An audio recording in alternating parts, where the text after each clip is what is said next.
DockHound fans, welcome to the pregame show on AABaseball.tv, or if you're tuning in on YouTube, Dominic Stearn here with Lake Country DockHounds infielder and starting all-star for the East Division, Josh Altmann. It's your third all-star selection in a row in the American Association. How good does this one feel? It feels really good. It's one of those things that, to be honored with a group of this caliber guys in this league is awesome, and to do it for my fourth year in this league is just pretty cool.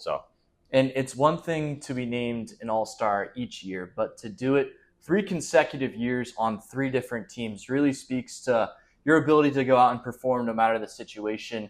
How have you been able to overcome playing for different teams in different hometowns, different ballparks, different routines every day, and still go out and be the same Josh Altmann? Yeah, I think that just kind of speaks to what you just said a little bit. It's the just knowing that, where I'm present with where my feet are at.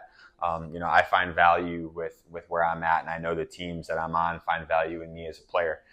So for me to go out there every single day and prepare my body and get ready and do the things that I need to do, every single day, if I'm going out there and playing hard and playing it the right way, glad that I got rewarded for some of those things, but I'm just going out there and enjoying it and having fun. And, to be, like I said, selected for another all-star selection is super, super honoring. And one of the things you mentioned, that you go out there and you try and play every day. You've done that so far. You have started every game for the Lake Country DockHounds. There have been a couple players who have only sat out once, a couple have only been missing twice, but you've been there every single day.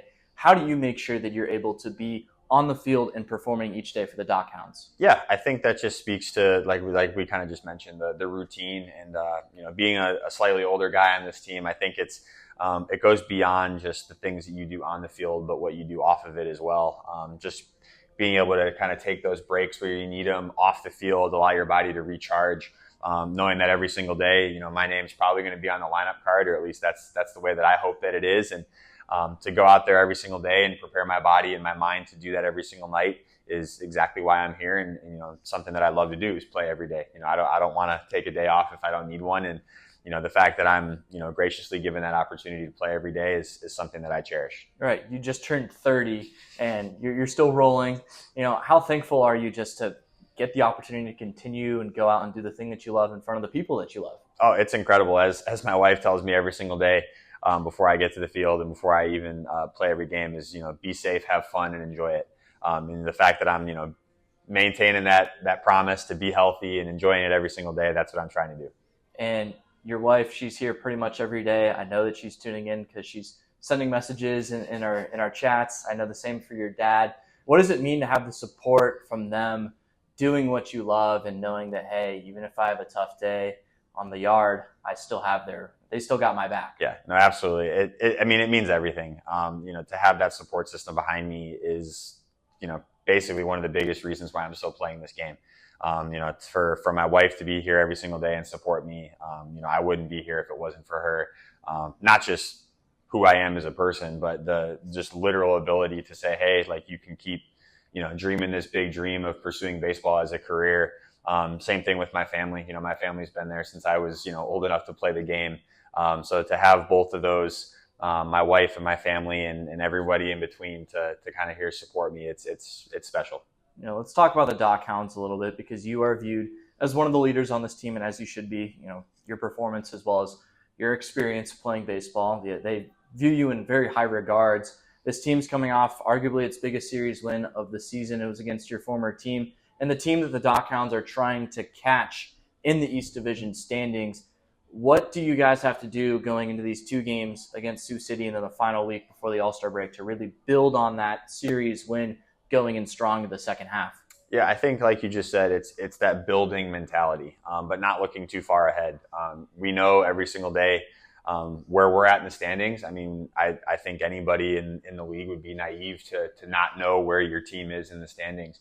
But to build off that momentum game by game, and rather series by series or week by week or even month by month, we know that we have to take care of business each night. And if we don't take care of our business, the standings aren't going to change. And that's kind of the way that we have to look at it right now is, we have to take care of our business. And obviously there's other things in baseball that have to happen to move teams up and down in the standings. But, if you can't take care of business on your own end and win ball games, that's obviously on you. And, for us, that's kind of our focus is, take it one game at a time and, if we can control what we can control and focus on those things, hopefully we end up more times on the win column, and that's what's going to help us move up the standings. And in part of the reason the DockHounds were able to get that series win is because there's a lot of great individual performers, and there will be a couple of players joining you in Kansas City at the All-Star game. Ryan Hernandez, who has been a force as of late. Now the league leader in home runs as well as runs batted in. And then Alan Carter, he picked up his first save with the DockHounds. He's got an ERA sub-1. How cool has it been to watch those guys go out there and perform on the field, and then they'll be joining you for their first All-Star games? Yeah, no, it's something special. Obviously, with Ryan, I'll speak to first. Playing against him last year when he was with Cleburne, he was something special. And even, when I was with the Dogs playing against Ryan last year, he was a guy that you highlighted in every lineup that said, this guy can hurt you. And to be on a team with him, especially with a lot of the other guys we have in this lineup, but specifically Ryan right now, the way that man hits and the way that he just demands presence, in the batter's box and on the field is something special to watch. And to have him in our lineup is fun. And for Alan, playing behind Alan, just the way that he competes, I've never seen a pitcher like him be able to just kind of like Ryan, like demand that presence of, when he's out on the mound and he gets that baseball, he's got a lot of eyes on him. And to be honest, I don't even think he notices it, but he's out there and he's ready to compete, and he knows he's got some good stuff. And I think the way that he just takes the mound and his presence that he has and carries himself with, it's going to be really cool to share the field with those guys at the All-Star game. Yeah, they both love the moment. And for you going down the stretch, these last 45 games, what are you hoping to accomplish? Because right now your batting average is 300. You're second on the team in home runs as well as runs batted in. You do a good job of producing offensively, but what do you want to build on in the second half of the season? Yeah, I think the biggest thing that I could say in speaking to that would be, I just want to help this team win. Obviously, the individual accomplishments they're awesome, but at the end of the day, our goal is to win the last game of the season, and hopefully that's hoisting a trophy, and that's our goal. And if my accolades personally have to go down a little bit to hoist a trophy, then so be it. But our ultimate goal as a team here is to win a championship. Obviously, the individual things are nice, and we've talked about with the guys here getting that all-star recognition. Like those things are cool, and they're things that we can talk about later. But our goal as a team is to win a championship, and I think that's the mentality that a lot of the guys have with me in the clubhouse. And however we got to win games to get to that point is what we're after. Yeah, very few people exemplify what it means to be a DockHound more than Josh Altmann. He moved down in the batting order when things weren't going as well. He's now moved back up with a strong surge as of late. He's moved away from the shortstop position that he was at earlier this season, and he's just such a great leader. So, Josh, we're very happy to have you representing the Lake Country DockHounds as an all-star next week, and we really look forward to watching you play in the second half of the season. Thank you, Dom. I appreciate it, DockHound fans. Thank you. First pitch, a couple moments away. Friday, the series opener against the Sioux City Explorers. Stay tuned.